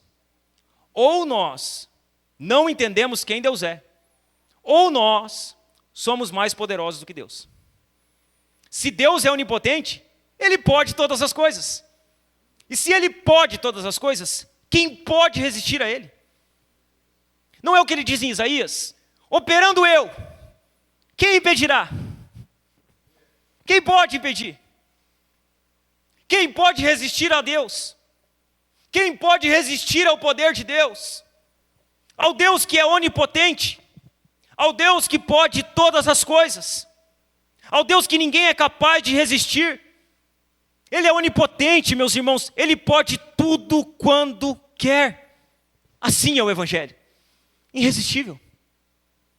Ninguém pode resistir ao Evangelho, irmãos. O Evangelho é uma dinamite. Quando Paulo diz assim, o Evangelho é o poder de Deus, a palavra poder é dínamos, ou dinamite. O Evangelho é uma dinamite, é uma bomba, irmãos. É uma bomba, o Evangelho é a dinamite de Deus. Ele é poderoso para explodir até as pedras mais duras. Ele é poderoso para quebrar qualquer barreira. O Evangelho atravessa muralhas, irmãos. O Evangelho desconhece impossibilidades. Olhe para mim, não há ninguém impossível de ser alcançado pelo Evangelho. Ninguém. E sabe qual a maior prova de que não há impossibilidades para que Deus alcance uma pessoa terrível? Você. Você é a prova. Eu sou a prova. Nós somos a prova de que os piores dos pecadores não podem resistir ao poder do Evangelho. Nós somos a prova viva disso, de que o nosso Deus desconhece impossibilidades, de que Ele salva aqueles a quem Ele deseja salvar por meio do Evangelho. Em toda a história, meus irmãos, o Evangelho adentrou os lugares mais remotos e impossíveis da terra. Em toda a história da igreja. Sempre. Os lugares mais difíceis desse mundo, sabe o que você vai encontrar lá? O Evangelho. Na China comunista, há Evangelho. Na Coreia, irmãos, que há um ditador lá, há Evangelho. Há o Evangelho na Venezuela, há Evangelho em Cuba, há Evangelho na África, há Evangelho em toda parte do mundo. O Evangelho entra em qualquer lugar desse mundo. Não há impossibilidades para o Evangelho. Ele sempre entrou. É somente pelo poder irresistível do Evangelho que nós estamos aqui hoje, cultuando ao Senhor. Sabe por que nós estamos aqui? Porque o Evangelho é poderoso. Porque se o Evangelho não fosse poderoso, nós ia estar enchendo a cara, irmãos. Nós ia estar na festa. Nós ia estar vivendo uma vida totalmente depravada. Você quer uma prova de que o Evangelho é poderoso? É que nós estamos aqui, 2 horas, vamos ficar aqui. Você está aqui sentado ouvindo esse cara aqui falar um monte de coisa para você. É só o Evangelho que pode fazer isso. Nenhum homem pode fazer isso. Nenhuma pessoa pode fazer isso. Ninguém tem o poder de fazer isso. Somente o Evangelho. E a prova disso é que nós estamos aqui, cultuando ao Senhor. O verdadeiro Evangelho tem um poder irresistível e por isso deve ser pregado a toda criatura. A todas elas, pois somente Ele é poderoso para transformar a vida daqueles que parecem não haver possibilidade de transformação. Sabe quando você olha lá para o seu familiar, o pior de todos? Ele precisa ouvir o Evangelho. Sabe aquele seu amigo que você diz, não, esse aqui não vai, tranqueira braba. Prega o Evangelho para ele. Comece a evangelizar ele. Leva Jesus até ele. E você vai ver se o Evangelho não é poderoso para transformar a vida de qualquer pessoa. O Evangelho é poderoso para transformar, irmão, a vida daqueles que parecem impossível de serem transformados. E esse é o primeiro distintivo do Evangelho. O Evangelho ele tem um poder irresistível. O segundo, o Evangelho é o único poder capaz de salvar os pecadores. Não há outro meio. É somente o Evangelho. Pois não me envergonho do Evangelho, porque é o poder de Deus para a salvação de todo aquele que crê, primeiro do judeu, depois do grego. Pecadores, tanto judeus como gregos, são pecadores. O Evangelho é o poder de Deus, o único poder capaz de salvar pecadores. É o poder de Deus para a salvação. Veja bem, não há salvação sem Evangelho. Não há. Ninguém vai para a eternidade sem ouvir e responder ao Evangelho. Ninguém. Nenhuma pessoa. Pastor, mas eu conheço pessoas que eram boas. Elas não mentiam, não roubavam, não usavam drogas, elas não faziam consumo de álcool, elas pagavam as suas contas em dia, elas cuidavam bem das suas famílias, elas eram moralmente corretas, pessoas boas vão para o céu. Não. Não vão. A Bíblia diz que elas não vão. A Bíblia diz que as pessoas que vão para o céu são pessoas que creram no Evangelho. São pessoas que colocaram a sua fé somente no Evangelho. Nós queremos, irmãos, que as pessoas boas, pessoas que sabem que a gente olha e diz, não, essa pessoa aqui, né, não tem como ela ter ido. Se ela não creu, tem. E isso muitas vezes é duro de querer aceitar. Mas não há salvação sem a pregação do Evangelho. O Evangelho é o poder de Deus para a salvação de todo aquele que crê, não o seu testemunho. Não, mas é que a minha maneira de pregar é contar o meu testemunho. Você pode contar o seu testemunho, mas o seu testemunho não é a pregação do Evangelho. É o Evangelho que é o poder de Deus para a salvação, não o seu testemunho, irmãos. É o Evangelho que é o poder de Deus para a salvação e não milagres. É o Evangelho que é o poder de Deus para a salvação de todo aquele que crê e não Jesus te ama. Jesus te ama não é a pregação do Evangelho. Não é. É o Evangelho. É o Evangelho e não qualquer outra coisa. É apenas o Evangelho. Os pecadores são salvos apenas por meio da pregação do Evangelho. Não há outro meio das pessoas serem salvas a não ser pela pregação do Evangelho. Não há salvação fora do Evangelho. Não há esperança para o pecador fora do Evangelho. Não há. Não há, meus irmãos. E por isso se faz urgente a pregação do Evangelho, porque não há outro meio. Não há outro método. O Evangelho é o poder onipotente de Deus, livrando o homem da ira vindoura. Isso é o Evangelho. É Deus livrando o homem da condenação e lhe dando salvação. O Evangelho é o homem sendo transportado do reino das trevas para o reino da sua maravilhosa luz. Nós não estamos aqui hoje falando de uma mensagem fraca, mas de uma mensagem poderosa. O Evangelho é o poder de Deus para a salvação. É o poder de Deus. Preste atenção aqui, porque isso aqui é importante. Os resultados não dependem de quem prega. Não depende de mim. Não depende de você. Os resultados não dependem nem de quem ouve. Os resultados do Evangelho, irmãos, eles dependem da pregação do Evangelho. E porque dependem da pregação do Evangelho, eles dependem de Deus. Nós pregamos, mas é Deus que regenera. Nós pregamos, mas é o Espírito Santo que convence. Nós pregamos, mas é Jesus que converte os corações. É Deus. É Deus quem abre o coração. É Deus. É Deus, meus irmãos, quem dá o arrependimento. É Deus. É Deus quem nos dá o arrependimento. É Deus que concede a fé salvadora. A fé é dom. A fé é dádiva. A fé é um presente. É Deus quem regenera. É Deus quem justifica. É Deus quem sela com o Espírito Santo. É Deus quem santifica. É Deus quem glorifica, ou seja, é Deus. Do começo ao fim, a salvação é uma obra exclusiva de Deus. É Deus que salva. Do início ao fim, tudo provém de Deus. A salvação é uma obra exclusiva dele, meus irmãos. Está cheio de pessoas dentro das igrejas buscando a salvação por obras.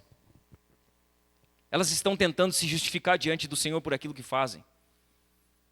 Elas querem ser salvas por meio de obras, por meio dos méritos próprios.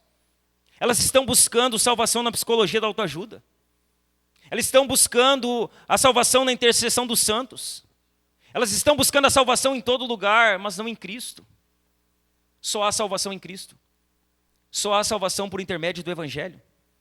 A salvação é uma obra de Deus do começo ao fim, irmãos.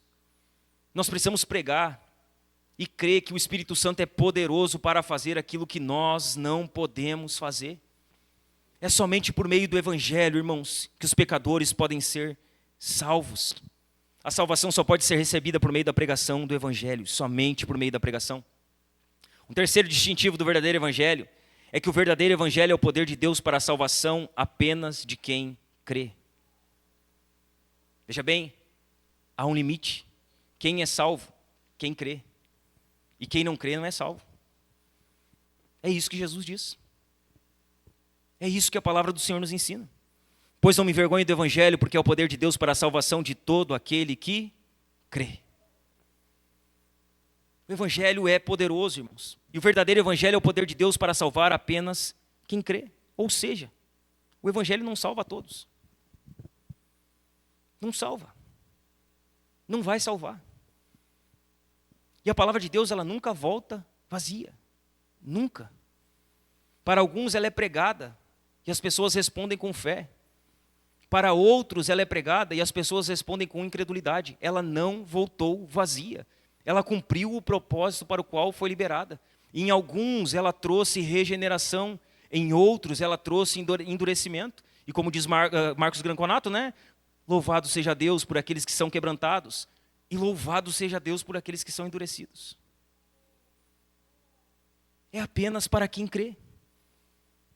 Só vai ser salvo aqueles que creram, não salva a todos. A condição estabelecida por Deus é que apenas os que creem no Evangelho sejam salvos por Ele. Veja bem, a fé é a condição para a salvação. É por meio da fé que nós recebemos essa graça. Pela graça sois salvos, mediante a fé. Isso não vem de vós, é dom de Deus. Não vem de obras, para que ninguém se glorie. É pela fé, mas a fé é dom. A fé é graça. A fé é dádiva. Essa fé não é algo que produzimos. Não, eu tenho muita fé. Eu gosto quando as pessoas dizem assim, eu tenho muita fé. Da onde é que vem a sua fé? Não, é que eu tenho muita fé. Fé em quê? Fé em quem? Qual a fonte da fé? Não, mas é que eu tenho muita fé. A fé que salva é a fé que provém da pregação do Evangelho. Essa fé é dádiva.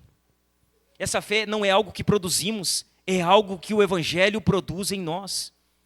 A fé só é gerada no coração dos eleitos, como nós falamos, dos eleitos de Deus, por intermédio da pregação do Evangelho. A fé vem pelo ouvir, e ouvir mediante a pregação da palavra de Cristo. Ou seja, há um meio da fé ser gerada, e o meio da fé ser gerada é a pregação da palavra de Cristo, o Evangelho. É o Evangelho que produz fé no coração do povo de Deus, irmãos. Em certo sentido, a salvação é universal, porque ela é para todos aqueles que creem. Ou seja, ela deve ser oferecida a todos de maneira universal. Todos precisam ouvir o Evangelho, para que Deus chame de maneira irresistível, por meio da pregação, o seu povo escolhido, as suas ovelhas, a sua igreja, os seus eleitos. Não existem duas maneiras de salvação, apenas uma, apenas por meio da fé em Cristo. Ninguém, meus irmãos, é salvo sem colocar a sua fé em Cristo. Ninguém. Ninguém. A salvação não é pelas obras e méritos humanos, é pela graça. Somente pela graça. Não é sobre o que você faz para Deus, mas sobre o que Deus fez por você. Isso é a salvação. Há pessoas que estão na igreja e elas dizem assim, não, é que agora eu não estou fazendo o que Deus espera de mim, então eu estou condenado. Mas agora eu preciso voltar a fazer o que Deus espera de mim, então eu vou ser salvo. Ou seja, o que salva elas não é o que Cristo fez. Calma aí. O que salva elas é o que elas fazem. Salvação por obras. Salvação meritória.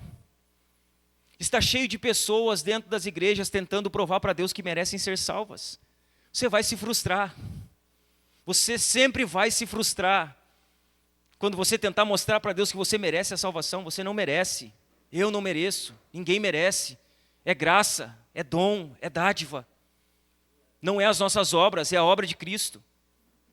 Não é o que nós fazemos, é o que Deus fez por nós mediante a Cristo. Necessidade, poder. Em terceiro lugar, a eficácia do Evangelho. Verso 17 diz assim: porque a justiça de Deus se revela no Evangelho, de fé em fé, como está escrito, o justo viverá por fé. Paulo ele encerra aqui essa porção do texto, irmãos, nos mostrando mais 3 verdades importantes, agora sobre a eficácia do Evangelho. E esse versículo aqui ele é um tanto importante. Paulo diz que a justiça de Deus é revelada por meio do Evangelho. Ou seja, o Evangelho, a primeira verdade, revela a justiça de Deus. O que o Evangelho faz? Ele revela que Deus é justo. E que Deus ele tem uma justiça que é própria dele. Essa justiça ela é revelada por meio do Evangelho. O nosso Deus, meus irmãos, ele é justo em todas as suas obras. Sendo justo, ele não inocenta o culpado. Ele não inocenta o culpado. No dia do julgamento, o que ele fará? Ele vai julgar todos com justiça. E a sua própria justiça. Nosso Deus é o juiz de vivos e mortos. E todos nós um dia teremos de dar conta das nossas vidas. Todos nós. Chegará um dia, meus irmãos, que as nossas palavras, as nossas obras, os nossos pensamentos, os nossos desejos, tudo isso vai testemunhar contra nós no tribunal de Cristo. Será um dia que terá um dia que nós estaremos diante do justo juiz. A Bíblia é bem clara ao dizer que a alma que pecar, ela morrerá. Que o salário do pecado é a morte. Veja bem, não precisa de muito pecado para não entrar no céu. Não é que eu não peco muito, então eu posso entrar para o céu. Foi um pecado que fez com que o diabo caísse lá de cima. Um pecadinho. Não precisa de muito pecado. Um mísero pecado já nos impossibilita da eternidade, irmãos. Um mísero pecado, um simples pecado, não são necessários muitos pecados. No céu, irmãos, só entram pessoas perfeitas. É isso, essas são as pessoas que entrarão lá. Só que a Escritura diz que a gente é imperfeito. Então a gente não vai para o céu. Pela nossa justiça, jamais.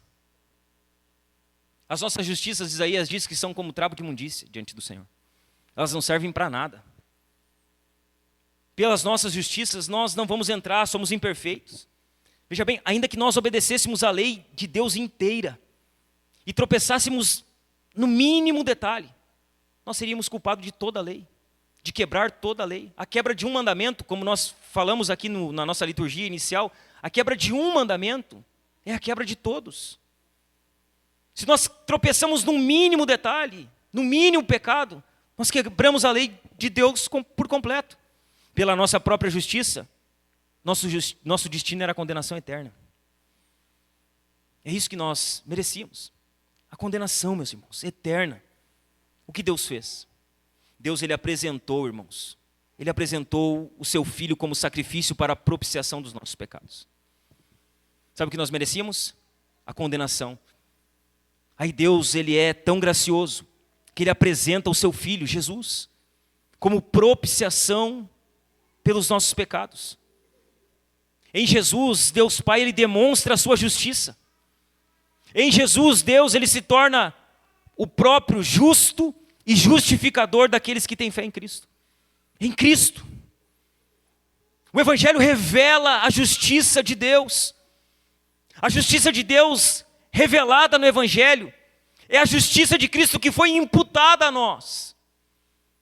Veja bem, o Evangelho revela a justiça de Deus, e essa é a primeira verdade sobre a eficácia do Evangelho. Deus é justo. Era impossível que Deus nos salvasse. Veja bem, não poderia dizer assim, vou salvar agora essas pessoas aqui, deu. Tinha uma maneira. Nenhum de nós cumpria plenamente a lei de Deus. O que Deus faz, ele envia o seu Filho, unigênito. E Jesus, ele vive a vida perfeita que nenhum de nós teríamos a capacidade de viver. Jesus, ele cumpre plenamente os requisitos da lei. Ele guarda a lei por completo. Veja bem, Hebreus vai dizer que ele foi tentado em tudo, mas que não pecou em nada. O Evangelho revela que Deus é justo. E a maneira de Deus ser justo é enviando o seu Filho. A maneira de Deus salvar pecadores é enviando o seu Filho como propiciação para os nossos pecados. Fazendo de Jesus o sacrifício perfeito. Pelo derramar do seu sangue, Ele nos comprou, Ele nos redimiu, Ele nos lavou, Ele nos purificou, irmãos. Por meio de Jesus. Isso nos leva a uma segunda verdade. O Evangelho revela a justiça de Cristo imputada a nós. O que o Evangelho revela? Que nós somos justos diante de Deus. Como? Como nós nos tornamos justos diante de Deus? Pela nossa própria justiça? Jamais. Nunca pela nossa própria justiça. O que era impossível para nós, Deus fez por intermédio de Cristo. Veja bem, você está ouvindo o Evangelho aqui. O que era impossível para nós, Deus fez por intermédio de Cristo. Jesus veio ao mundo como nosso fiador, representante e substituto. É assim que Jesus vem. Ele vem nos representando. Ele é o fiador da nossa conta impagável. Ele é aquele que nos substitui naquela cruz. Deus envia o seu Filho. Ele nos faz justo por intermédio de Cristo. Na cruz, meus irmãos, a ira que pertencia a nós foi derramada por Deus Pai sobre o seu Filho. Veja bem, o verdadeiro Evangelho fala da ira de Deus. Deus estava irado contra o pecado. Ele continua irado contra o pecado. Sabe o que Deus faz? Com a ira que Ele tinha sobre o nosso pecado, Ele despeja essa ira sobre o seu Filho na cruz. É isso que está acontecendo no momento em que Jesus está sendo crucificado. Os nossos pecados estão sobre Cristo.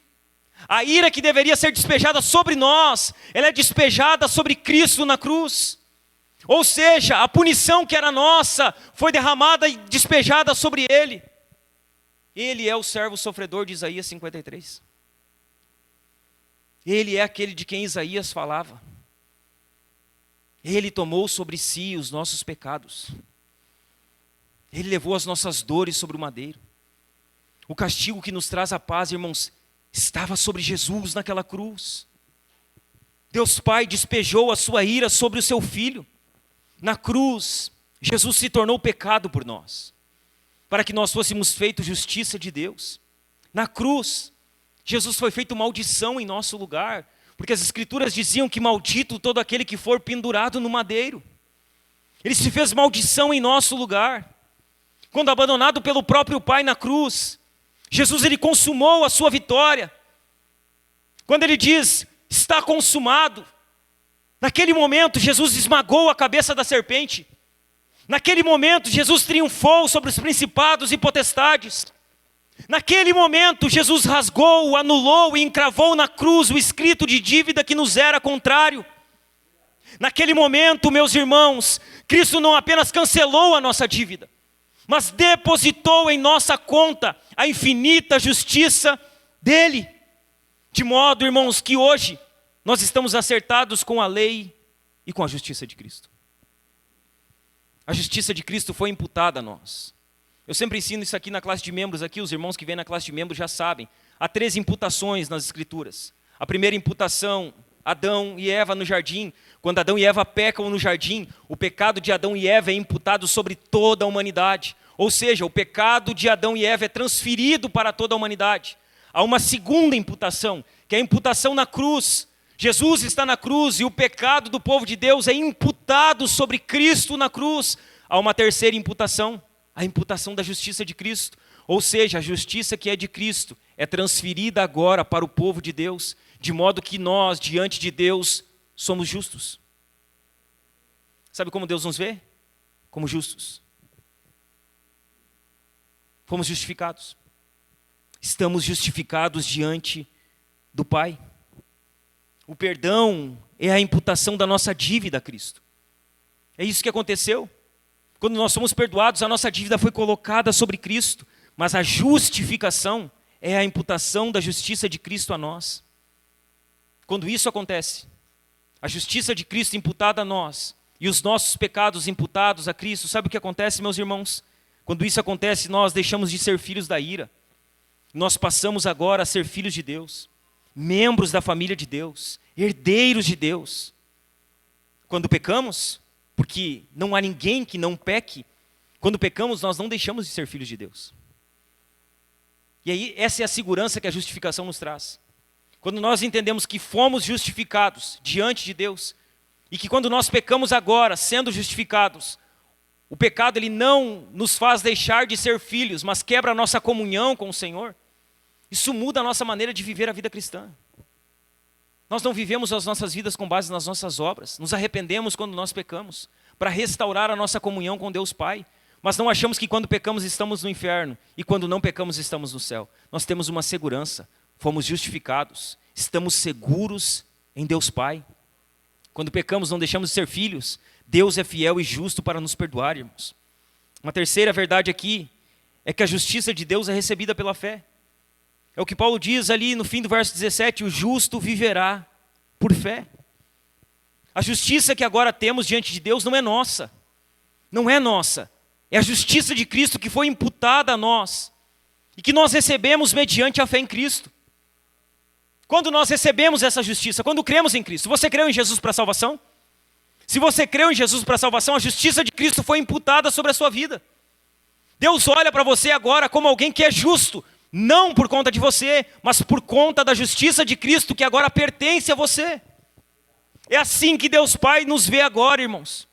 Nós recebemos essa justiça mediante a fé. Recebemos essa justiça quando cremos em Cristo. Mediante a fé nós somos justificados. O justo, meus irmãos, é aquele a quem Deus declara justo. Quem é justo? Quem Deus declarou justo. Para que você entenda, a justificação é um ato.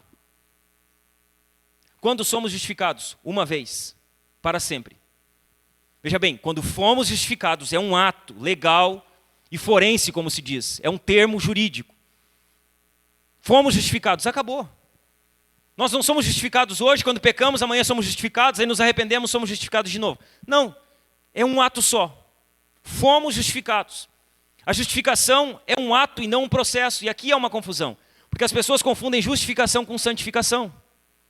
Justificação é um ato. Fomos justificados. Santificação é um processo. Estamos sendo santificados. São duas coisas diferentes. As pessoas confundem a santificação, que é um processo contínuo por toda a vida até a volta de Jesus, com a justificação, que é um ato que acontece uma vez só. A justificação é um ato, não um processo. Acontece uma única vez e não pode ser repetida. A justificação é algo que acontece no tribunal de Deus. É lá no tribunal de Deus que nós somos justificados. Deus é um juiz. Jesus é aquele que pagou a fiança. Ou seja, não devemos mais nada. Conta está paga. Ele pagou o preço que nós não poderíamos pagar. Ele foi o nosso fiador. O sangue dele foi o sangue que nos trouxe liberdade.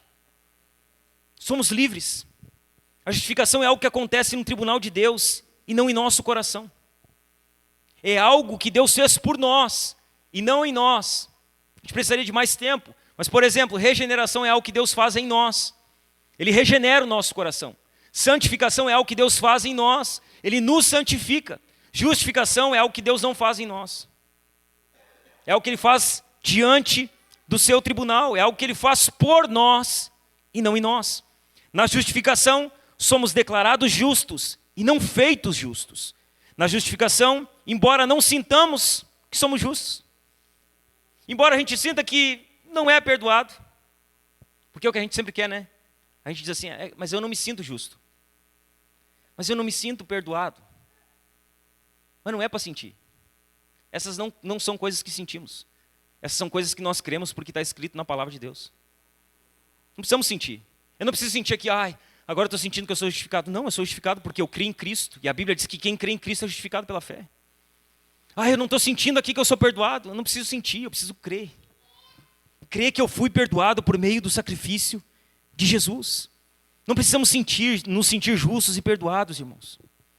Veja bem, o crente mais fraco, ele está tão justificado quanto o crente mais piedoso. Na justificação não há diferença. Veja bem, você pode estar aqui, você pode ter colocado a sua fé em Cristo, mas você pode estar com o seu processo de santificação lá no pé, vivendo bem longe do Senhor, mas você foi justificado. Mas pode ter outra pessoa aqui que foi justificada, E o seu processo de santificação está lá em cima. É uma pessoa piedosa, busca Deus continuamente, diariamente, se santifica, lê a palavra, ora, jejua, prega o evangelho, adora a Deus. Veja bem, na justificação não há níveis. Estamos todos no mesmo lugar. O crente mais fraco na sua fé que foi justificado, ele está na mesma posição que o crente mais piedoso na sua fé. Ele está em estado de justiça diante de Deus. E aqui está uma grande diferença também na santificação e na justificação. A justificação é um processo, é um ato. Todos ocupamos a mesma posição. A santificação não. A santificação é diferente. Posso estar num estado de santificação menor que o seu. Você pode estar num estado de santificação maior do que o seu irmão. O estado de santificação, ele é como se fosse um gráfico que sobe e desce. Ele não é contínuo. A justificação não, ela é igual para todos. Todos foram justificados diante de Deus, todos colocaram a sua fé em Cristo e todos são justos diante de Cristo. Aqueles que creram. Ou seja, é diferente, não é um processo. O crente mais fraco está justificado. Os justificados é como Deus nos vê, não como nós nos vemos. Mas eu não me vejo como justificado, mas Deus te vê. Sabe como Deus te vê se você creu em Jesus? Como alguém justificado. Mas eu não me vejo como salvo. Mas se você creu em Jesus, é assim que Deus te vê. Como alguém que foi justificado. A justiça do justo foi imputada aos injustos. A justiça de Cristo foi imputada a nós. É a morte de Cristo que nos traz a justificação, irmãos. É a morte dele. Essa justiça se revela no Evangelho por meio da fé. Necessidade, poder e eficácia. É isso que o Evangelho faz na vida de pecadores. O que devemos fazer então diante dessa verdade? 3 coisas e encerramos aqui. O que nós fazemos diante da necessidade, do poder e da eficácia do Evangelho? A primeira coisa, primeira atitude prática aqui, agora é prático. A primeira coisa que devemos fazer é aceitar o Evangelho. Aceite o Evangelho, irmão. Aceite o Evangelho. Não tente reescrever o Evangelho. Não tente. Não tente remodelar o Evangelho. Não tente revisar o Evangelho. Não tente repaginar o Evangelho. Não tente reformar o Evangelho. Não crie um Evangelho customizado. Aceite. Aceite o Evangelho. Apenas aceite. Isso significa que as boas novas, elas são um convite. Você que está aqui, meu irmão, você é convidado a ter uma nova vida de fé em Cristo. Esse é o convite para cada um de nós. Você é convidado a ser perdoado de todos os seus pecados. Você é convidado a ser limpo pela obra de Cristo em seu favor. Você é convidado a ser liberto para viver uma nova vida pelo poder do Espírito Santo. Paulo ele vai abordar isso mais amplamente, cada uma dessas ênfases, os efeitos do Evangelho em toda a carta de Romanos. Contudo, para que as boas novas de Jesus Cristo sejam notícias excepcionais para nós, nós precisamos aceitar esse Evangelho. É primeiro para nós. O Evangelho primeiro em nós. Primeiro nós abraçamos o Evangelho, primeiro nós aceitamos o Evangelho, primeiro nós cremos no Evangelho como ele está revelado. Primeiro nós abraçamos ele. Se tão somente você aceitar pela fé as boas novas que Jesus Cristo morreu pelos seus pecados, que ele ressuscitou dos mortos, então você estará na família de Deus. Isso é um presente. Isso é uma dádiva, irmãos. Isso não é uma recompensa por boas obras. Ah, mas eu já sou crente, o pastor está dizendo que eu preciso pregar o Evangelho para mim? Sim, todos os dias. Todos os dias você precisa pregar para você, eu preciso pregar para mim. Todos os dias eu preciso abraçar o Evangelho. Não vai dar tempo aqui, mas Paulo está escrevendo para crente. Ele está escrevendo uma carta falando sobre o poder do Evangelho para quem já era crente. Porque o Evangelho é sempre primeiro para quem é crente. Aceite o Evangelho. O que fazemos diante dessa mensagem? Em segundo lugar, viva o Evangelho. Viva o Evangelho, meu irmão. Viva o Evangelho, minha irmã. Viver o Evangelho significa ser separado para o Evangelho. Obediência. Obedecer ao que o Evangelho requer de nós. Qualquer um que genuinamente compreende o tamanho do presente de Deus, que é o Evangelho, não vai conseguir ficar uma vida e viver uma vida inerte. Viva o Evangelho. Veja bem, quem entendeu o Evangelho, as suas prioridades foram mudadas. Quem entendeu o Evangelho, as suas paixões foram mudadas. Quem entendeu o Evangelho, os seus interesses, eles foram mudados. Ele é uma nova criatura. Quem entendeu o Evangelho tem um novo coração. Tudo muda, irmãos. Você começará a louvar e agradecer a Deus por aquilo que Ele fez a você. Viva o Evangelho. Adore e obedeça àquele que o salvou. Viva o Evangelho. Coloque as suas esperanças nas coisas de cima. Ame a Deus, meu irmão. Ame a Deus, minha irmã. Viva uma vida de serviço em vez de permanecer uma vida no egoísmo. Veja bem, para de viver uma vida autocentrada em você. Uma vida na qual você é o centro de tudo. Viva uma vida de serviço. Uma vida de serviço ao próximo, uma vida de serviço à igreja. Você não pode viver uma vida autocentrada. Quem creu no Evangelho, quem vive o Evangelho não está no centro da sua vida. Coloca Cristo no centro da sua vida. Aceite o Evangelho e viva ele. Diante dessa mensagem, o que nós devemos fazer? Em terceiro lugar, compartilhe o Evangelho. Compartilhe o Evangelho. Paulo, irmãos, ele se considerava devedor a toda a humanidade, porque lhe havia sido confiado um presente inestimável.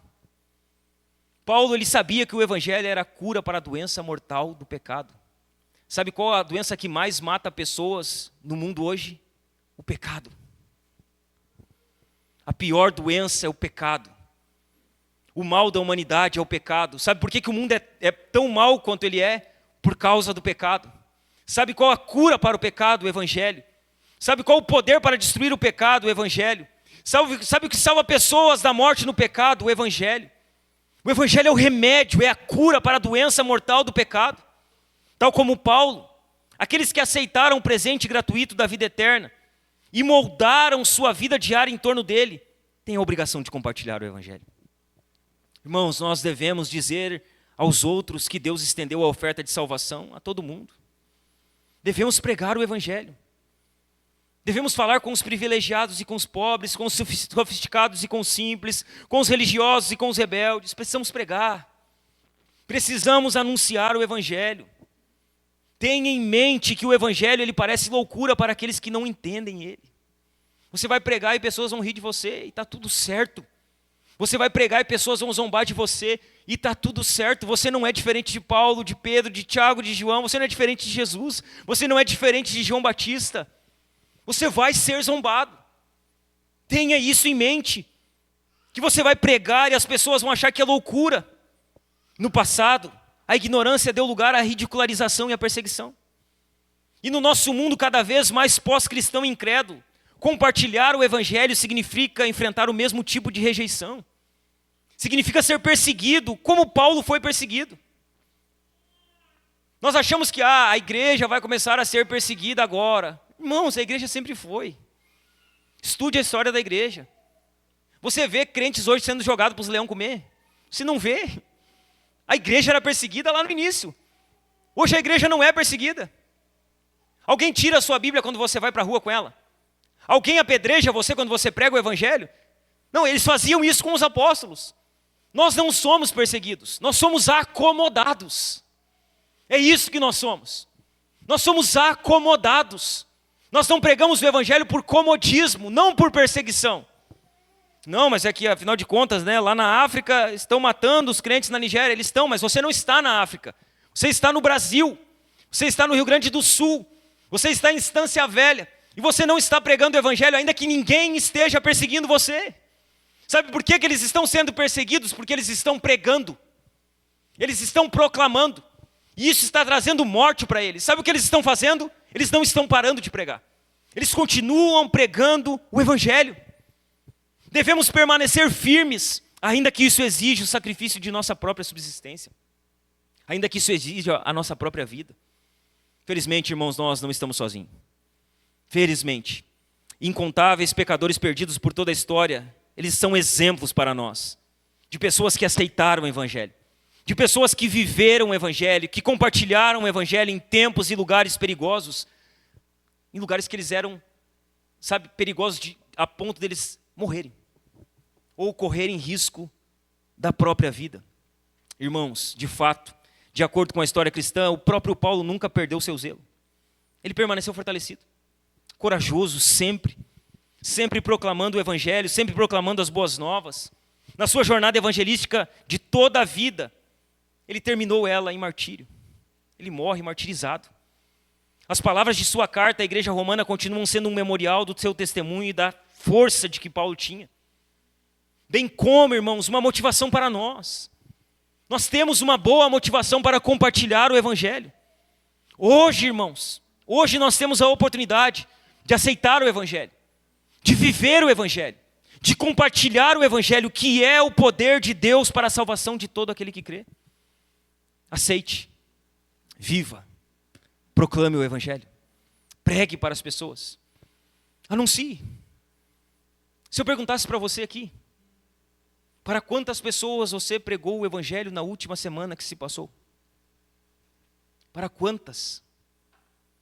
Quantas pessoas ouviram da sua boca que só Jesus salva? Que só Jesus perdoa pecados? Que fora de Cristo não há salvação? Quantas?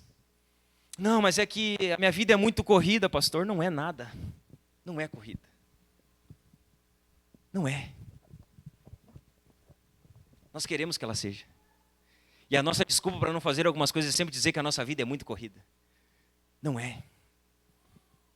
Não somos tão ocupados, irmãos. Nós podemos pregar. Tem pessoas na nossa volta que precisam ouvir o Evangelho. Tem pessoas no seu trabalho que precisam ouvir o Evangelho. Tem pessoas na sua família que precisam ouvir o Evangelho. Tem pessoas na sua vizinhança que precisam ouvir o Evangelho. Se você crê no Evangelho, meu irmão, deixa eu fazer um convite para você. Pregue o Evangelho. Pregue. Pregue porque há uma necessidade urgente de pregar o Evangelho. Pregue porque o Evangelho é o poder de Deus para a salvação de todo aquele que crê. Pregue porque o Evangelho é eficaz, não é você. Pastor, eu não sei pregar. Pastor, eu não sei falar direito. Pastor, eu não sei, eu tenho vergonha de falar as palavras. Se eu falar as palavras erradas. Veja bem, irmãos. A Bíblia diz que os apóstolos, eles eram iletrados, indoutos. Mas eles pregavam debaixo do poder e da unção do Espírito Santo. E Deus quebrantava o coração dos pecadores. Eles pregavam debaixo do poder do Espírito e pessoas eram salvas. O Evangelho é poderoso, ele não precisa que você dê uma ajudinha para ele. Apenas abra a sua boca e pregue o Evangelho confiando que Deus é poderoso para transformar o coração das pessoas. Pregue o Evangelho. Você vai ter oportunidades essa semana de pregar o Evangelho, então pregue o Evangelho. Deus vai colocar pessoas do seu lado para que você pregue o Evangelho. Não se acomode, não se cale. Abra a sua boca e fale de Cristo. Fale do Jesus que salva. Fale do Jesus que perdoa pecados. Fale do Jesus que muda a história de pessoas. Fale de Cristo. Anuncie que fora de Cristo não há salvação. Anuncie que não há outro Deus a não ser Jesus. Pregue o Evangelho, meu irmão. Uma semana vai se iniciar. E você vai ter duas opções. Ficar acomodado. Viver a sua vida. Dizer que você não tem tempo. Que você tem muitos compromissos. Você tem diversas e diversas desculpas para dar. Mas eu quero convidar você hoje aqui a não dar desculpa mais, irmão. A pregar esse Evangelho. O Evangelho é o poder de Deus para a salvação de todo aquele que crê. Estamos aqui por causa do poder do Evangelho. A igreja sempre avançou por causa do poder do Evangelho. Sabe como nós vamos ver essa obra aqui avançando? Pregando o Evangelho. Sabe como nós vamos ver mais batismos aqui nessa igreja? Pregando o Evangelho. Sabe como essa cidade vai ser mudada? Pela pregação do Evangelho. É o Evangelho que é o poder de Deus, não somos nós. Não é a nossa retórica, não é a nossa sabedoria humana, é o Evangelho. Pregue essa semana, irmão. Pregue o Evangelho. Anuncie o Evangelho. Abra a sua boca. Fale a todos que você tiver a oportunidade. Anuncie que Cristo salva pecadores. Anuncie que Jesus é aquele que salva pecadores. Amém, meus irmãos? Amém? Se você puder, fique em pé.